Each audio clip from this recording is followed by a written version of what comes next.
안녕하세요. 백지장 만들어서 팔자 핀 30대 여자입니다. 흔히 관은 1인용이라고 세상은 혼자 사는 거라고들 말하지만 정작 살면서 혼자 힘으로 할 수 있는 건 거의 없죠. 한 곳에 모이는 것은 시작이고 같은 곳에 머무는 것은 진전이며 같이 행동을 하는 것이 성공이다. 라는 말처럼 사람이 사람을 만나서 공동의 목표를 향해 힘을 모은다면 이루지 못할 게 없는 것처럼 느껴집니다. 그리고 이 말은 바로 저희를 위한 말 같아요. 저희가 누구냐고 물으신다면 일단 제가 남편을 만나 결혼을 하게 된 이야기부터 시작해야 할 것 같네요.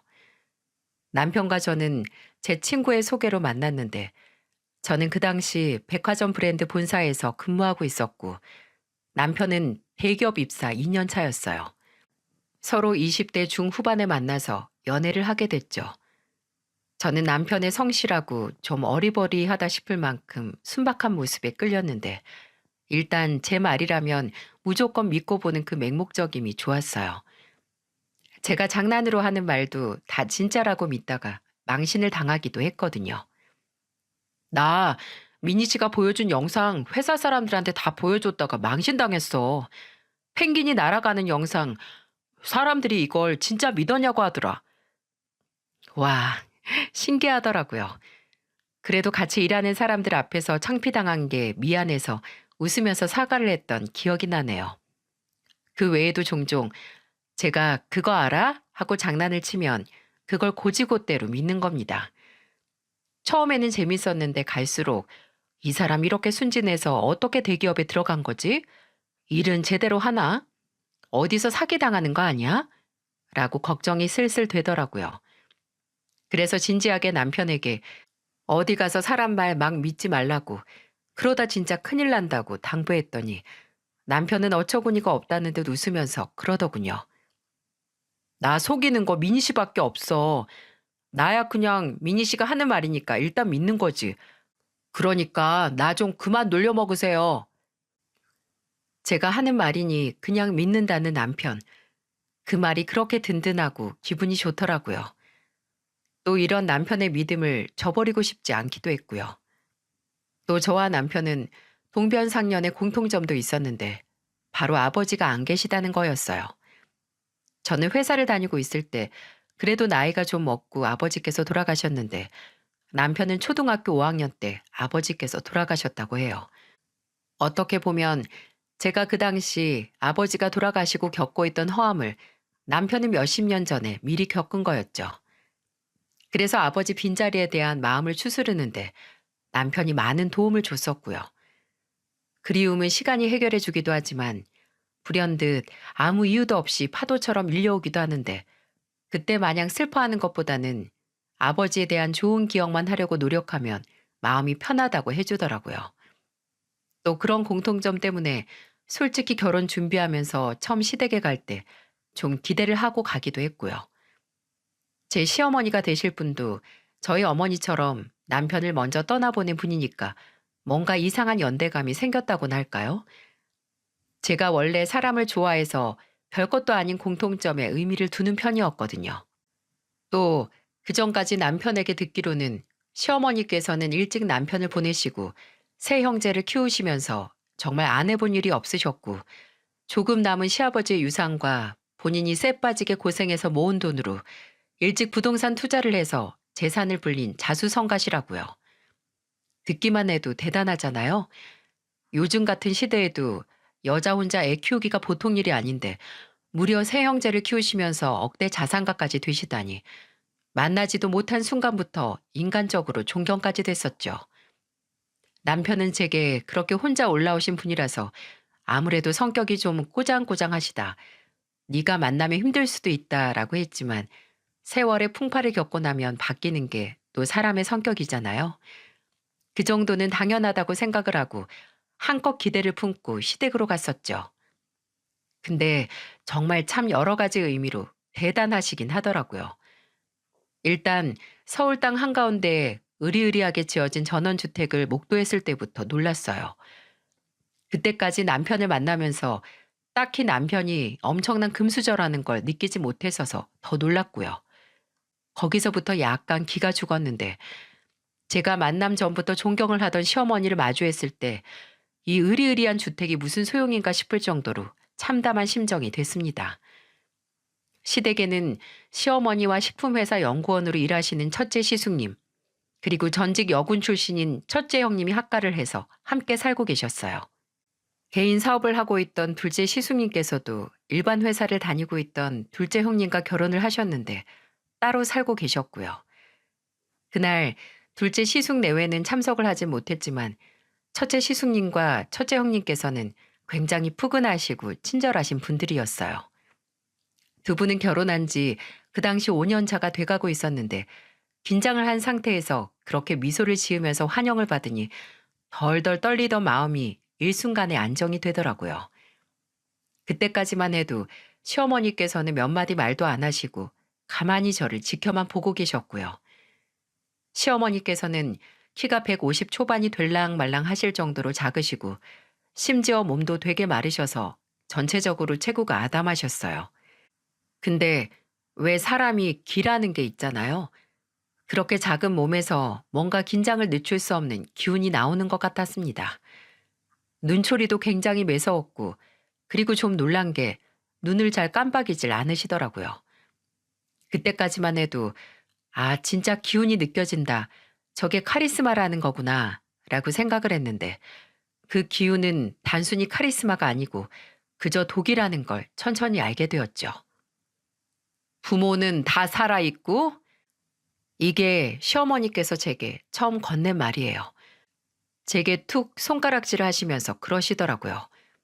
근데 다짜고짜 나온 말보다 이미 알고 있는 걸 왜 물어보실까 싶었습니다. 왜냐하면 이미 남편이 시어머니께 저도 몇 년 전 아버지께서 돌아가셨다는 걸 말했다고 했거든요. 의아함에 남편을 볼까 했지만 그래도 내 입으로 말씀드리는 게 어려운 것도 아니라서 말했죠. 어머니께서는 건강하게 지금도 식당 하시면서 잘 살고 계시고요. 아버지께서는 6년 전에 돌아가셨어요. 어머니는 뭐 하시는데? 무슨 식당? 엄마, 왜 제가 말씀드린 걸 또 물으세요? 이미 다 아시잖아요. 장모님께서. 너는 가만히 있고 너는 뭐 입이 없니? 왜 신혼이 저게 대신 말하게 해? 아, 저 어머니께서 순대국밥집 운영하세요. 맛집으로 꽤 유명해서 단골도 많습니다. 국밥집이 이러나 저러나 국밥집이지 뭐. 회사는 그냥 중소기업 다닌다고 했지? 네, 땡땡 브랜드 경영지원팀에서 근무 중이에요. 일단 물어보시는 건 성심성의껏 웃으면서 다 대답을 했는데 시어머니께서는 입맛을 쩍 다시시더니 갑자기 대각선에 앉아있던 첫째 형님을 바라보고 그러시는 겁니다. 예, 너 옛날 생각나지 않니? 너도 딱 저 짝이었잖아. 내세울 것 하나 없이 그저 내 아들이랑 결혼한다고 밀고 들어온 거. 저는 제 두 귀를 의심했어요. 아니, 처음 만난 제게 다소 무례하신 것도 당황스러운데 갑자기 같이 사는 첫째 며느리에게 시비를 거는 게 이상하잖아요. 첫째 형님 얼굴은 굳어졌고 곁에 있던 첫째 시숙님은 왜 불똥이 이 사람한테 튀냐. 그런 소리 좀 하지 마시라고 말하셨는데 그래도 시어머니는 한숨을 푹 쉬시고 사람 눈치 보게 하는 말을 멈추지 않으셨어요. 아유, 무슨 집에 마가 꼈나? 어째 들어오는 며느리들이 다 저 모양이야. 수진이 저거는 공무원인 줄 알았는데 그중에 뭐 군인이라고 하지. 지에게는 처음 봤을 때부터 바짝 말라서 피골이 상접한 몰골로 와서는 저거 애는 낳을 수 있을까 했는데 여직에 애도 없고 일만 하느라 시간 다 낭비하고 마지막으로 들어온 애도 영 시원치가 않네. 엄마, 사람 앞에 두시고 무슨 말을 그렇게 하세요. 제가 미니 부모님한테 아버지 없이 홀어머니 아래서 자랐다고 무시당하면 기분 좋으시겠어요? 야, 이놈아. 네가 아버지만 없지 다른 거 꿀릴 게 뭐가 있어? 그거 말고 내세울 게 얼마나 많은데. 민희도 내세울 거 많아요. 그러니까 제가 결혼하겠다 하는 거고요. 그래, 콩깍지에는 약도 없다더라. 어휴, 저 속 빠진 놈. 저는 그 당시 진지하게 지금 이 집에서 나가야 하나 싶었습니다. 머릿속에 당장 도망가라고, 보통 시어머니가 아니라고 비상벨이 울리는 것 같았어요. 근데 그때 가만히 있던 첫째 형님이 그러시더군요. 저도 우리 막내 동서 너무 마음에 드는데요. 인상도 좋고 예쁘고 목소리도 너무 좋다. 동서, 이제 한 가족이니까 내가 말 놔도 되지? 네? 아우, 네, 그럼요. 말 편하게 하세요. 허이구, 이제 같은 며느리라고 편먹은 거냐? 아유, 꼴 보기 싫어. 됐고, 너는 가서 냉수하고 과일 좀 내와라.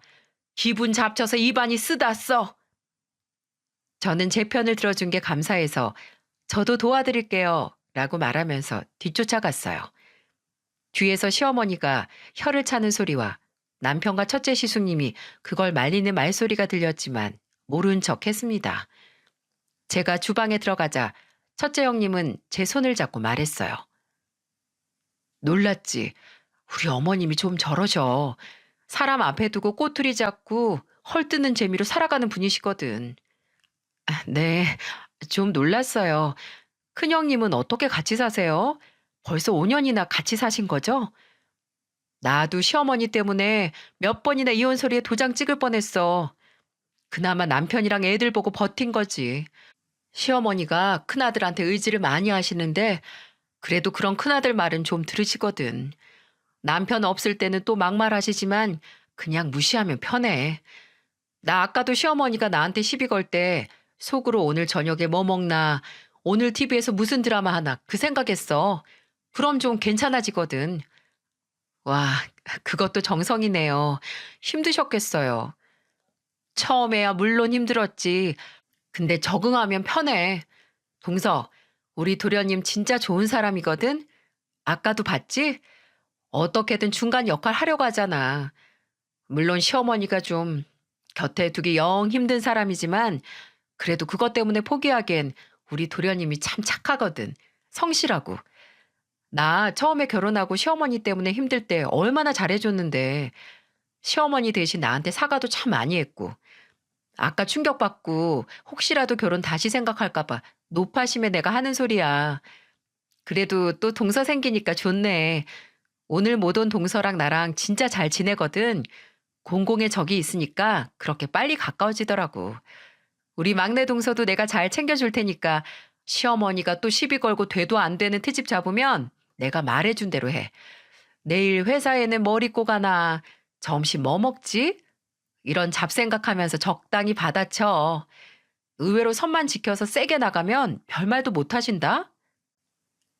첫째 형님은 5년 동안 연만 TV라면서 제게 용기를 주셨고, 저는 시어머니 보고 놀란 가슴을 형님의 자상함으로 잠재울 수 있었죠. 그리고 실제로 그날 바로 첫째 형님이 말씀해 주신 노하우를 써먹었습니다. 그 후로 시어머니께서 어머니 나이가 몇이냐?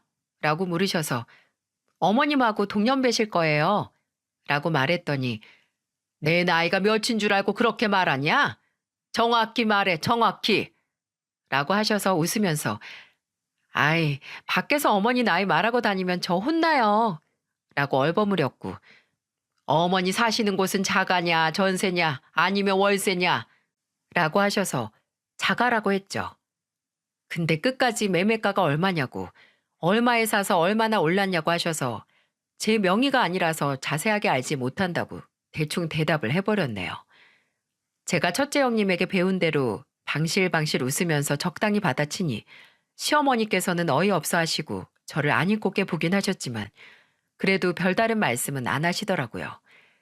그런 시어머니께 얼마나 많이 당하고 버티고 사셨으면 이런 노하우까지 쌓였을까라고 생각하니 첫째 형님이 정말 대단해 보이더군요.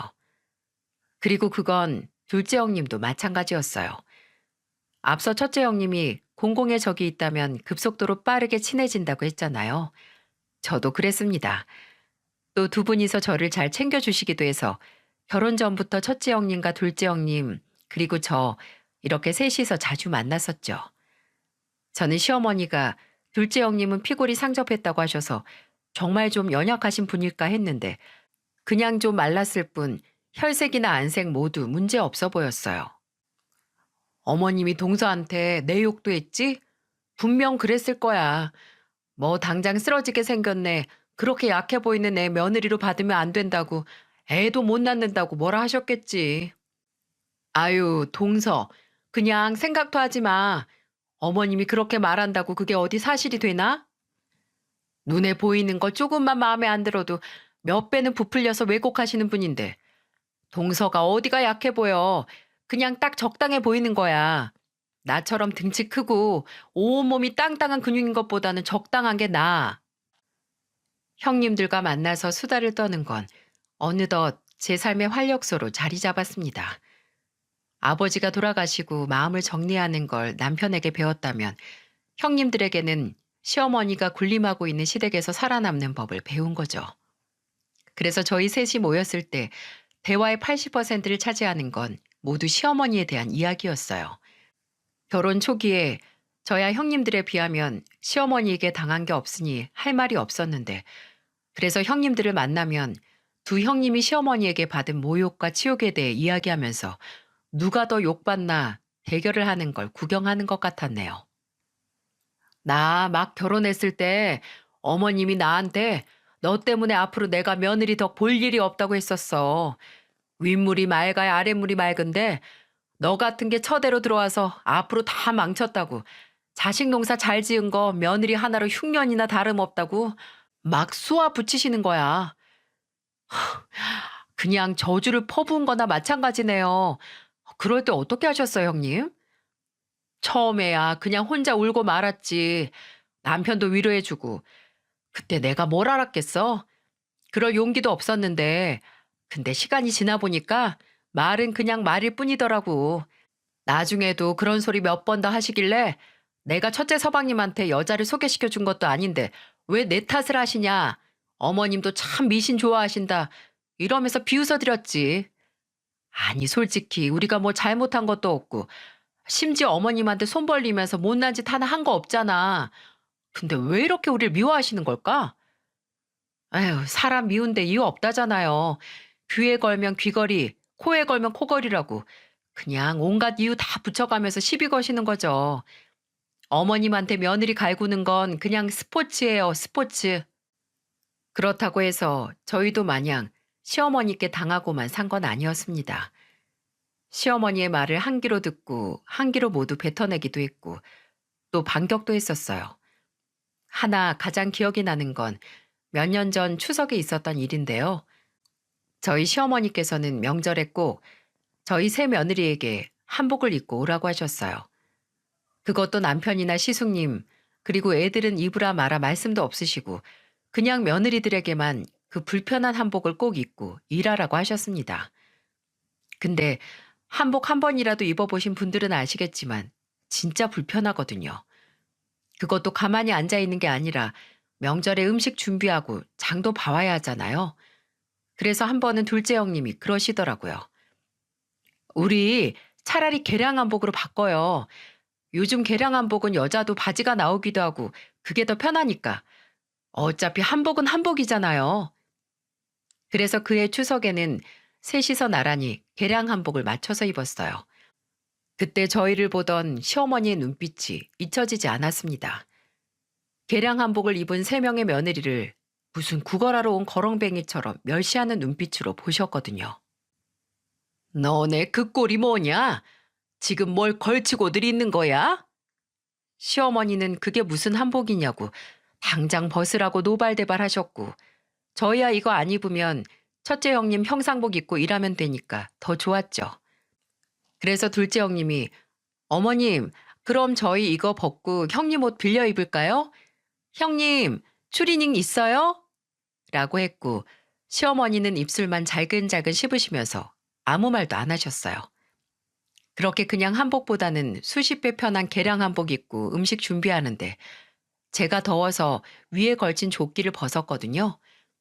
근데 그게 아직도 그 어처구니 없음과 충격이 생생하게 떠오릅니다. 나중에 다시 입으려고 보니까 여기저기 찢겨져 있는 게 아니겠어요? 마치 누가 가위질을 한 것처럼요. 제가 입고 하고 놀라자 옆에 있던 가족들이 그게 뭐냐고 왜 옷이 이 모양이 됐나 물어보는데 저는 자연스럽게 시어머니를 쳐다봤습니다. 역시나 시어머니는 픽 웃으면서 그러시는 거예요. 그러게 왜 반항을 하니? 어? 그 걸레장 못 입게 됐으니 다음부터는 제대로 한복 입고 와라. 너네 둘도 마찬가지고. 그때까지만 하더라도 저는 시어머니를 좀 무서워했거든요. 물론 제가 형님들의 가르침을 받아서 시어머니가 이야기하면 그냥 대답만 하고 상처가 될 만한 건 마음에 담아두지 않고 그냥 흘렸지만 그래도 시어머니가 세상 언짢은 표정으로 너는 내가 안 무섭니? 라고 물으면 속으로 긴장 잔뜩 해서 저는 세상에서 어머님이 제일 무서운데요? 그러니까 저한테 잘 좀 해주세요. 라고 하기도 했었습니다. 근데 제 옷을 찢어놓고 웃고 있는 그 순간은 시어머니가 세상 한심하고 유치해 보이는 겁니다. 마치 학교에서 동급생을 저열한 방식으로 괴롭히는 어린애처럼 보였죠. 저는 그런 시어머니 앞에서 찢긴 조끼를 걸치면서 말했습니다. 어머, 어머님, 이걸 왜 못 입어요? 오히려 이렇게 뜯어서 입으니까 더 편한데요? 이게 다 좋은데 등이 좀 빳빳해서 몸을 구부리면 옷이 꼈거든요. 근데 어떻게 아시고 여기에 찢어 놓으셨어요? 감사합니다. 형님들도 좀 낀다 싶으면 여기 찢어 보세요. 훨씬 편해요. 제가 난도질 당한 옷을 입고 있으니까 갑자기 첫째 형님도 정말? 하고 주방에서 가위를 가져와서 제 옷과 같은 부분을 찢어서 입었고 둘째 형님 옷까지도 찢어주셨어요. 형님들은 정말 더 편하다며 좋은 거 알았다고 다 같이 얼굴에 벌레가 붙은 것처럼 잔뜩 구겨져 있는 시어머니께 감사하다고 했죠. 실제로 저희는 그 후 명절에도 계속 그 찢긴 개량 한복을 입고 시댁에 갔습니다. 저희야 뭐 상관없었어요. 어차피 원해서 입는 개량 한복도 아니고 그냥 입을 수만 있다면 됐고 그 누더기 다 돼놓은 나란히 걸친 저희를 보면서 복장 터질 건 시어머니였으니까요. 아마 이런 것 때문에 시어머니께서 저희 셋이서 따로 만나는 걸 싫어하셨는지도 모르겠어요. 나뭇가지 하나는 부러뜨리기 쉬워도 그게 뭉치로 있으면 부러뜨릴 수 없다고 하잖아요. 저희가 딱 그랬거든요. 원래 형님들도 친해서 잘 뭉쳐졌는데 저까지 거기 끼게 되니 순식간에 3대1, 시어머니의 외로운 싸움이 시작된 거죠.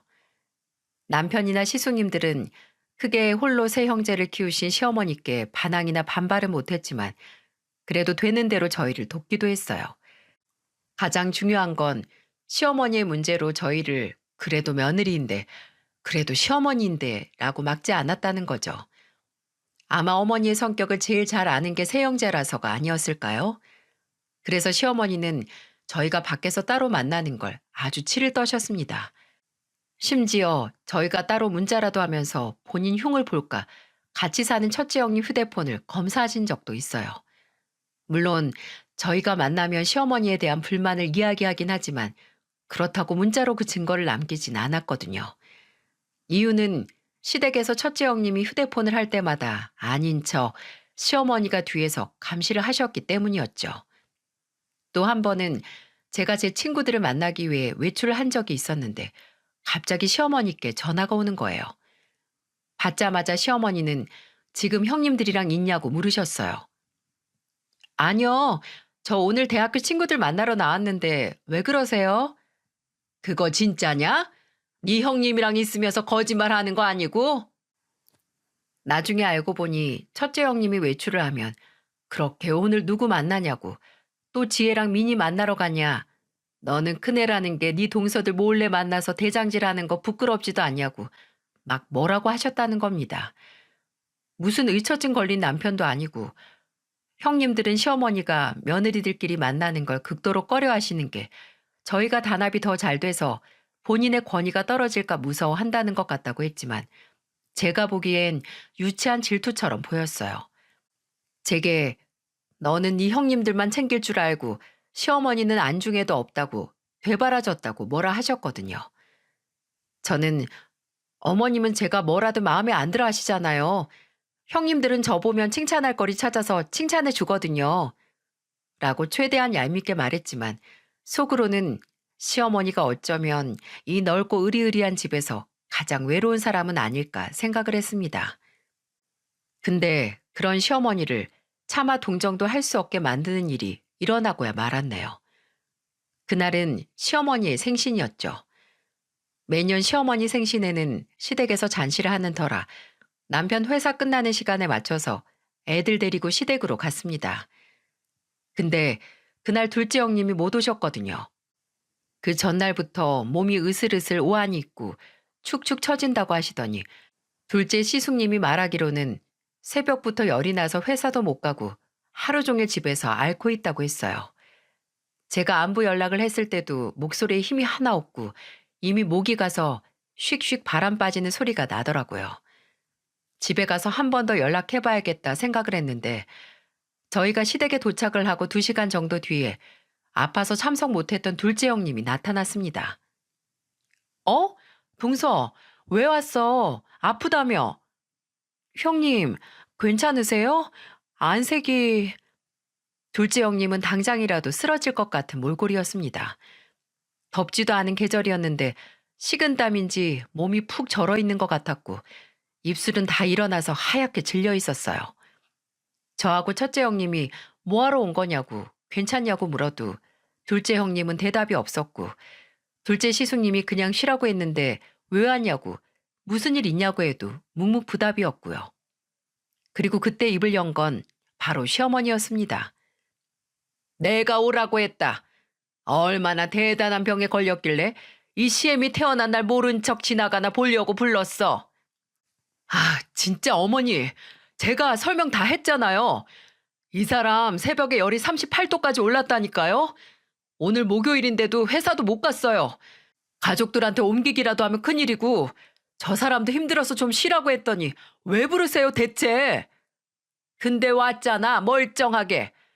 4다리로 귀여운 것도 아니고 2다리로 멀쩡히 왔는데 뭐가 큰일이라고 나를 무시해?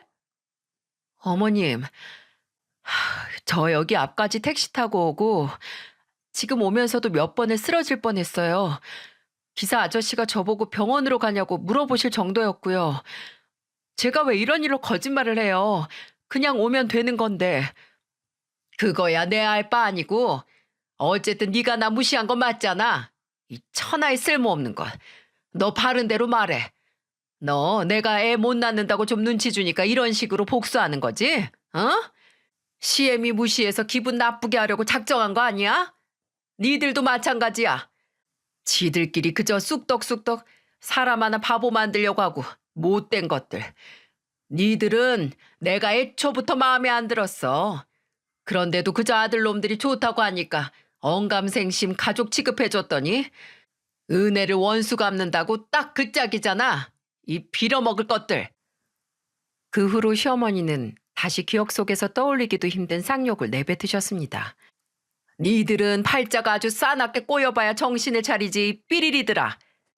이 삐리리 삐리리처럼 내가 삐리리 하면 도망갈 것들이 주제 모르고 삐리리 하고 있어? 라고 좀 정신이 나간 사람처럼 폭주를 하셨어요. 시숙님들과 남편은 그런 시어머니를 말리고 진정 좀 하라고 이게 다 뭐 하는 짓이냐고 무슨 그런 말을 하시냐고 했습니다. 그리고 서서 위태롭게 시어머니 말을 듣고 있던 둘째 형님은 그대로 집을 뛰쳐나갔고요. 첫째 형님은 그런 둘째 형님의 뒷모습을 보다 말했습니다. 어머님, 제발 그만 좀 하세요. 저희가 어머니께 뭘 그렇게 잘못을 했다고 이러시는 건데요. 어머님이 저희를 가족 취급했다고요? 대단한 착각하고 계시네요. 어머님은 저희 사람 취급도 안 하셨어요. 아세요? 뭐? 아니 저게 미쳤나? 세상 사람들한테 다 물어보세요. 지금 미쳐 보이는 게 누군지. 아마 저는 아니라고 할걸요? 첫째 형님은 그렇게 말하고 둘째 형님을 따라 나갔고 저도 그걸 보고 일어나서 따라 나가려고 했어요. 그때 시어머니께서 저를 보고 너는 또 어디 가냐? 왜 쫓아가냐고 하시는 거예요. 솔직히 그때는 아픈 사람 불러두고 쌍욕을 마구 퍼본 시어머니가 정말 믿고 화가 너무 많이 나서 시어머니께 형님 위로하려고 간다고 미운 며느리들은 자리 피해드릴 테니 아들들하고 있으시라고 하고 나왔어요. 시댁을 나와서 큰 길 쪽으로 걸으니까 형님 둘이 편의점 앞 의자에 앉아서 있더라고요. 둘째 형님은 울고 있었고 첫째 형님은 그런 둘째 형님을 위로하고 있었죠. 저 이제 진짜 못하겠어요. 제가 무시하면 뭐예요? 사람 속을 저렇게 후벼 파는데 못 들은 척 무시하는 것도 한계가 있지. 어떻게 다 들은 말을 잊어요? 그냥 이대로 이혼하고 안 보고 살고 싶어요. 동서, 왜 동서가 이혼을 해야 해? 서방님이랑 동서는 아무 문제도 없는데 고작 어머님 한 사람 때문에 동서가 가정을 깨야 해? 그게 어머님이 원하는 거야. 어머님이 동서 미래까지 좌지우지하게 하지 말자.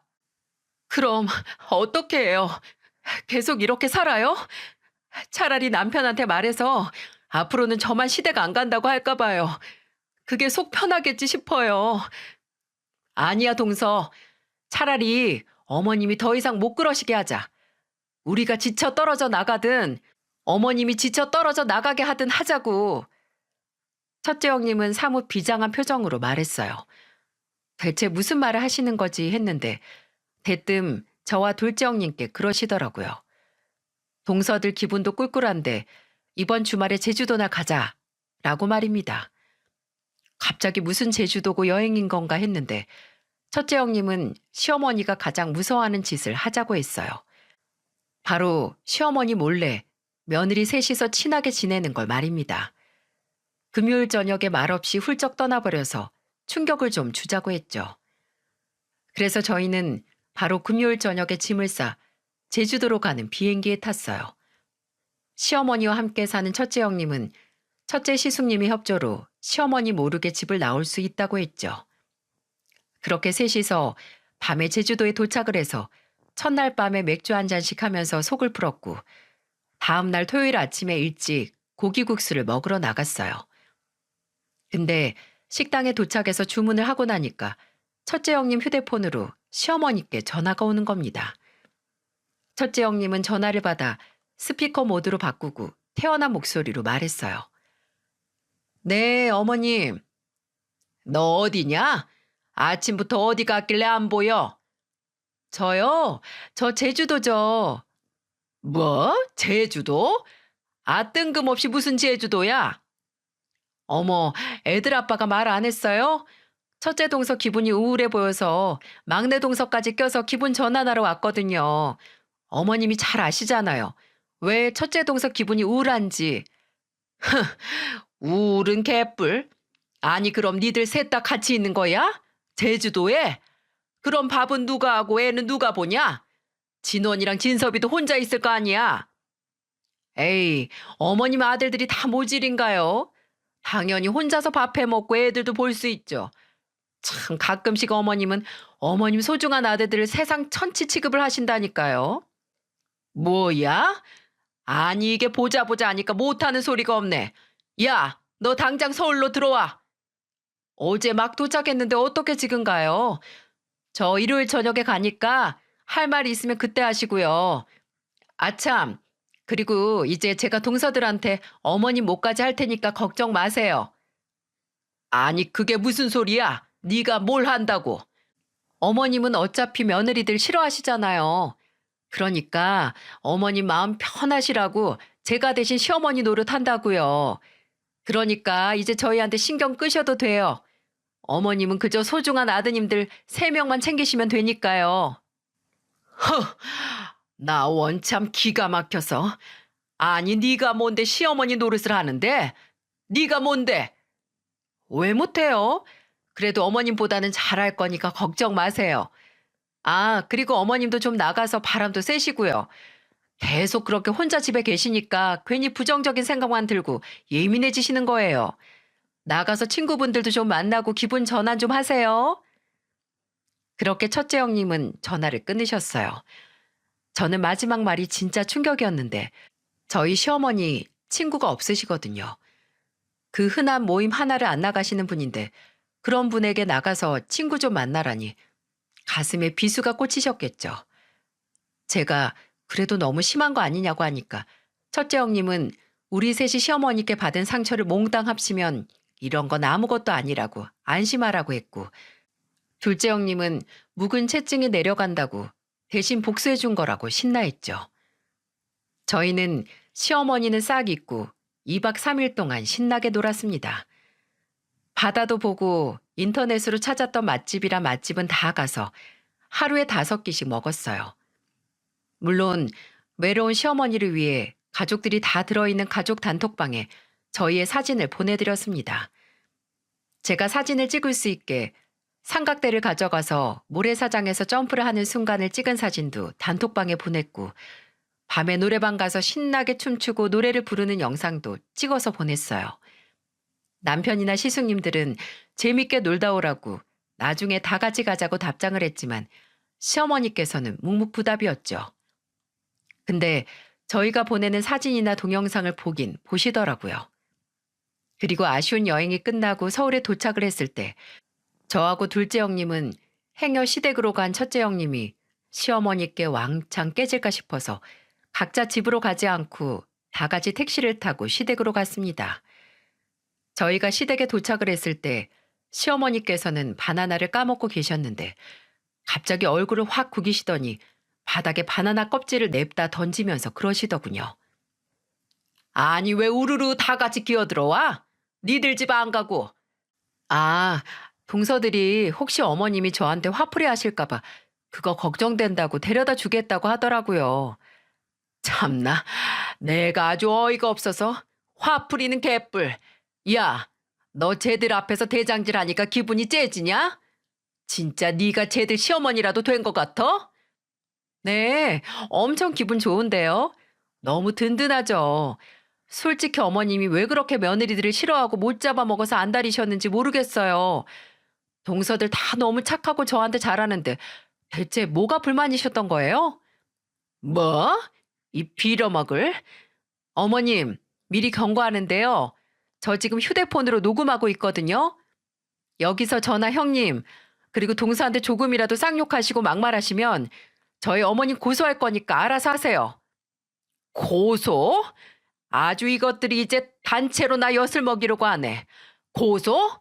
지금 시애미를 고소한다고? 저도 형님들도 어머님이 저희를 며느리 취급도 안 하시고 심지어 사람 취급도 안 하시니까 저희도 어머님을 시어머니로 대우할 필요 없잖아요. 저희가 어머님 마음에 안 차는 거 알아요. 저도 이혼 가정에서 새어머니 아래서 자랐고 직업도 어머님이 생각하셨던 의사 변호사 아니었어요. 여기 있는 동서들도 마찬가지고요. 근데 저희 각자 부모님들 아래서 소중하게 자란 딸들이에요. 어머님이 혼자서 제 남편이랑 서방님들 힘든 만큼 소중하게 키웠듯이 저희 부모님들도 그러셨다고요. 근데 어머님 어떻게 하셨어요? 그런 저희한테 청것들이라고, 주제도 모르는 것들이라고 모욕하셨잖아요. 저희 더 이상 안 참아요. 어머니께서 잘못 인정 안 하시고 사과도 안 하시고 바뀌지도 않으시면 저희도 그냥 시어머니 없이 살 거예요. 당연히 시어머니는 그때 바로 본인 잘못을 시인하지 않으셨고 오히려 적반하장으로 나오셨습니다. 나도 니들 같은 거 필요 없다고 하셨어요. 형님은 그럼 어쩔 수 없죠. 평생 그렇게 사세요. 라고 말했고 저와 둘째 형님은 일단 집으로 돌아갔습니다. 집에 도착해서 첫째 형님에게 연락을 해보니 다행히 그 후로 시어머니가 조용하셨다고 하더라고요. 종종 뒤에서 욕지거리를 내뱉을 때가 있지만 말도 안 걸고 시비도 안 건다고 차라리 이게 낫다고 했어요. 속이 후련하다고 진작 이럴 걸 괜히 시간 낭비했다는 말도 했죠. 그 후로도 저희는 시어머니를 완전히 없는 사람 취급했습니다. 가족 단톡방에는 물론 계속 문자를 보냈지만 시어머니에게는 말 한마디 걸지 않고 오로지 형님들하고만 대화를 했어요. 주말에 만나서 뭐 하자, 어디 가자, 어디가 분위기 좋다던데 1박 2일 하고 오자. 저희들만의 계획을 짰죠. 시어머니는 몇 주 동안 단톡방에서 말 한마디 하지 않으시다가 본인 혼자 쏙 빼놓고 저희가 신나 있으니까 거슬리셨나 봐요. 한 번은 형님에게 니들 딴 데서 떠들라고 여기서 떠들지 말라고 해서 형님이 아, 모르는 내용들이라서 신경 쓰이셨죠? 알겠어요. 하고 저희 셋만 있는 단톡방에서 대화를 이어나갔거든요. 근데 하라는 대로 했는데도 계속 거슬리셨나 봐요. 그도 그럴 것이 저하고 둘째 형님하고 그전보다 더 첫째 형님에게 문자를 보냈거든요. 몇 초 단위로 까똑 까똑 하고 울리는 소리 때문에 아마 저것도 지들끼리 떠드는 소리겠지 싶어서 불안하셨을 겁니다. 한 번은 제가 단톡방에 시어머니 제외하고 형님들이랑 시숙님을 제 예전 직장 선배가 퇴직 후 창업한 소고기집에 초대한 적이 있었거든요. 막 오픈한 거라서 할인가 높게 쳐준다고 선배가 가족들 데리고 오라고 했다고 하면서 다 같이 가자고 했습니다. 물론 딱 집어서 시숙님들하고 형님들에게만 말했고요. 근데 그 문자를 보내고 나서 얼마 지나지 않아서 시어머니께 전화가 오는 거예요. 저는 일부러 네, 누구세요? 하면서 전화를 받았고 휴대폰 너머 시어머니는 한동안 말이 없으시더니 그러시더군요. 야, 이제 시어머니 취급도 안 한다고 내 입은 입도 아닌 것 같니? 네? 아우, 아니요. 어머님 입도 입이시죠. 매일 식사하시고 이빨도 닦으시잖아요. 그걸 아는 애가 나는 쏙 빼고 고기를 먹으러 가자고 해? 그게 어디서 배워먹은 싸가지야? 누구한테 배운 거 아니에요. 다 그럴만 하니까 그런 거죠. 어머님도 가고 싶으시면 인정만 하고 말만 하시면 돼요. 저희한테 지금까지 너무하셨고 또 후회하신다고 미안하다고요. 하지만 시어머니는 절대 인정하지 않았습니다. 오히려 고집이 더 세지는 것 같기도 했어요. 왜 줄다리기 효과라고 한쪽에서 당기면 다른 한쪽에서 당기는 힘도 세진다고 하잖아요. 어쩌면 평생 이렇게 시어머니를 없는 사람으로 저희 인생에서 지울 수도 있겠다 했는데 반대편에서 강하고 고집스럽게 당기던 힘이 어느 순간 탁 하고 풀린 사건이 일어났습니다. 둘째 형님의 생일을 며칠 앞둔 날이었어요. 때마침 주말이라서 다 같이 강원도로 가서 축하를 하면 어떨까 하고 또 단톡방에서 이야기를 하고 있었죠. 근데 이상하게 시어머니께서 조용하신 겁니다. 원래 뭐 가서 식중독이나 걸려오라는 둥, 사고나 안다면 다행이라는 둥, 밉상인 말로 헐뜯을 때가 됐는데 이상하게 조용하셨어요. 그리고 며칠 뒤에 강원도 여행 스케줄을 짜기 위해 밖에서 형님들을 만났는데 첫째 형님께서 그러시는 거예요. 동서들, 놀라지 말고 들어. 그저께 어머니께서 나한테 우리하고 대화할 수 있는 자리 좀 마련해달라고 하셨어. 네? 대화요? 그럼 사과하시겠다는 거예요? 동서 너무 순진하다. 어머님이 그렇게 빨리 사과를 하겠어? 다 무슨 꿍꿍이가 있겠지. 그쵸, 형님? 아니, 되게 진지해 보이시던데.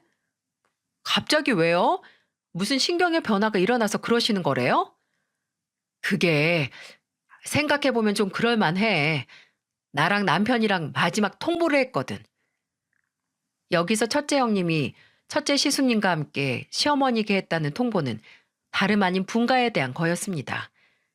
첫째 형님은 시숙님과 상의 끝에 시어머니께 이미 많은 기회를 드렸는데도 어머니께서 마음의 변화가 없으시다면 저는 이대로 불편한 사람과 못 살겠으니까 남편과 애들 데리고 나가 살겠다고 했다고 해요. 물론 첫째 시숙님도 거기에 동의하셨고요. 시어머니는 그것 때문에 며칠 충격을 받아서 알아누우셨다가 저희가 강원도로 여행을 간다는 걸 아시고 거기 데려가 달라고 할 말이 있다고 하셨다는 거예요. 저희는 고민을 했습니다. 아무리 생각해도 의지하던 큰아들인 첫째 시숙님이 나가 산다고 하니까 급한 불 끄는 것 같은데 그래도 궁금하긴 했거든요. 저하고 첫째 형님은 아무래도 저희 둘보다 불임 문제로 시어머니에게 쓴소리 많이 들은 둘째 형님에게 선택권을 넘겼고 둘째 형님은 결과가 어떻게 되든 변명의 기회 정도는 주자고 하면서 강원도 여행에 시어머니를 초대했어요. 좀 더 진솔한 대화를 위해 남편과 시숙님들 없이 저희 셋과 시어머니 딱 4사람만 가는 여행이었고 참 어색하기만 했네요. 예약한 펜션에 도착하자마자 짐을 풀고 좀 쉬다가 매도 먼저 맞자는 심정으로 둘러앉아서 시어머니의 이야기를 듣기로 했어요. 시어머니께서 처음 저희에게 꺼내놓은 말은 바로 이거였죠. 너희 참 무섭다. 어떻게 이렇게 오래 가니? 어떻게 사람을 이렇게 비참하게 만들어? 어머님, 지금 저희 원망하시려고 여행에 데려가 달라고 하신 거예요? 저희 이럴 거면 그냥 갈게요. 다른 숙소 잡아서 셋이서 놀면 되니까. 아유, 진짜. 알겠다, 알겠어. 사람 말 좀 끝까지 들어봐라. 내가 처음에는 니들이 원망스럽고 또 괘씸했던 건 맞아. 맞는데 그래도 니들이 단체로 며느리 역할 파업한다고 하는 걸 보면 나한테도 뭐 문제가 있었겠지. 내가 그건 미안하다. 그것뿐이세요? 그리고 이제 고쳐보도록 노력하마. 내가 거의 70평생을 이렇게 살아왔는데 바로 니들 마음에 차게 바꾸지 못하더라도 그래도 노력은 해볼게. 나도 애들 말 듣고 그래도 깨닫긴 했어. 진욱이랑 진원이랑 진섭이가 내가 하는 게 지들 위한 일이 아니라고 나한테 언제까지고 외롭게 혼자 살 거냐고. 내가 외로운 건 다 내 성격 탓이라고 하더라. 그걸 누가 모르나?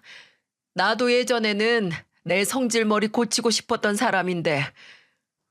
시어머니께서는 이미 본인이 사람들에게 눈치를 주고 불편하게 만드는 성격이라는 걸 알고 있다고 하셨어요. 이것 때문에 젊었을 때부터 사람들하고 많이 부딪히고 인간관계도 많이 무너졌었다고요. 근데 그 당시에는 잘못을 인정하고 수그리고 들어가면 온갖 무시란 무시는 다 받으셨다고 합니다. 여자 혼자 사내 애들 새 키우면서 소처럼 일하는 여자가 성격도 비굴하다고 손가락질 받는다고 절대 남들에게 약한 모습 안 보이고 약한 소리 안 하시려고 했대요. 그러다 보니 남들에게 도움을 받기보단 악착같이 홀로 서기 위해 더욱 독해지셨고 그러다가 부동산 투자로 돈이 좀 생겼을 때는 이제 돈도 있으니 누구에게도 비굴해질 필요 없고 아쉬운 소리 안 하고 살아도 됐으니 더 기고만장해져서 살았던 것 같다고. 지난 날이 다 후회가 된다고 하시더군요. 미안하다. 내가 모난 내 성격이나 입방 좀 고칠 생각 안 하고 그저 니들을 나한테 맞추려고 그래서 억지를 부렸던 거야. 나도 이제 며느리들한테 수그리는 법을 알았으니까 한 번만 봐주렴. 그때 눈앞의 시어머니는 참 작고 초라해 보였어요. 하지만 제 옷을 찢었던 당시처럼 불쌍해 보이진 않았어요. 오히려 시어머니께서 큰 용기를 낸 것 같아서 애쓰셨구나 싶었고요. 물론 저희도 그때 시어머니의 사과를 바로 받아들일 수는 없었거든요. 근데 그래도 강원도까지 왔으니 밥은 먹고 가야 해서 마트에서 장 봐와서 펜션에서 가볍게 해먹었어요. 근데 그때 시어머니께서 저희에게 노력하는 모습을 보여주려고 그러신 건지 분주하게 움직이면서 고기 구우시고 반찬 담고 간단한 파채절임 만들어서 저희 앞에 놔주시더라고요. 그리고 저희 앞에 있는 종이컵에 술을 한 잔씩 따라주시면서 이 술로 그간 본인이 너희에게 남긴 상처가 조금이나마 소독됐으면 좋겠다는 말씀도 하셨죠. 그 적막했던 여행이 끝나고 서울로 오고 나서 시어머니의 변화를 가장 크고 빨리 느꼈던 건 당연히 같이 사는 첫째 형님이었어요. 첫째 형님은 시어머니께서 아침마다 밥을 차려주시고 귀찮아하던 손주들에게 용돈을 주고 막내 조카 유치원 등원도 시켜주신다고 했다고 하는 거예요. 참 놀라운 변화였죠. 왜 평소 못하던 사람이 좋은 일 하나 하면 주변 반응이 바뀌는지 실감을 했습니다. 시어머니의 변화는 너무 극과 극을 오고 갔기에 저도 형님들도 얼마 가지 않을 거라고 생각을 했어요. 근데 한 달, 석 달, 넉 달이 지나도 시어머니는 어떻게든 변화를 하려고 하셨습니다. 물론 종종 욱하는 모습을 보이시고 예전에 입버릇을 보이기도 하셨지만 그러시면 바로 아유 미안하다 라고 아주 빠르게 사과를 하셨어요. 솔직히 손이 어른이 손 아래 사람들에게 사과를 하는 게 쉬운 일이 아니잖아요. 당연한 거긴 하지만 그걸 지키는 어르신분들이 얼마 없죠. 이미 사과를 하는 걸 어려워하지 않고 부끄러워하지 않는 걸로 장족의 발전을 했다는 생각이 들어요. 또 그동안 저희끼리만 어울린 게 부럽고 또 그동안 잘못을 보상하고 싶으신 건지 저희에게 뭐 먹고 싶은 거 없냐, 가고 싶은 곳 없냐, 내가 돈 다 낸다고 걱정 말고 말하라는 말까지 하셔서 저희들의 어안을 벙벙하게 만드셨습니다. 저는 제가 그래도 시어머니의 변화를 바로 믿지 않을 거라고 생각을 했어요. 그냥 적당히 지켜보다가 믿음이 가면 믿는 거고 아니면 아닌 거다. 그 대신 너무 쉽게 봐주지 말자고 생각을 했죠. 근데 하루는 제가 첫째 형님이 친정 아버지께서 편찮으셔서 집을 비우신 적이 있는데 조카들을 봐주려고 시댁에 잠깐 들렸거든요. 시어머니는 올 필요 없다고 하셨지만 그래도 조카들 얼굴 볼 겸 간 거죠. 조카들 점심 먹이고 학원 보낸 다음에 한시름 놓고 있는데 시어머니께서 냉장고가 비었다고 같이 마트에 가자고 하시더군요.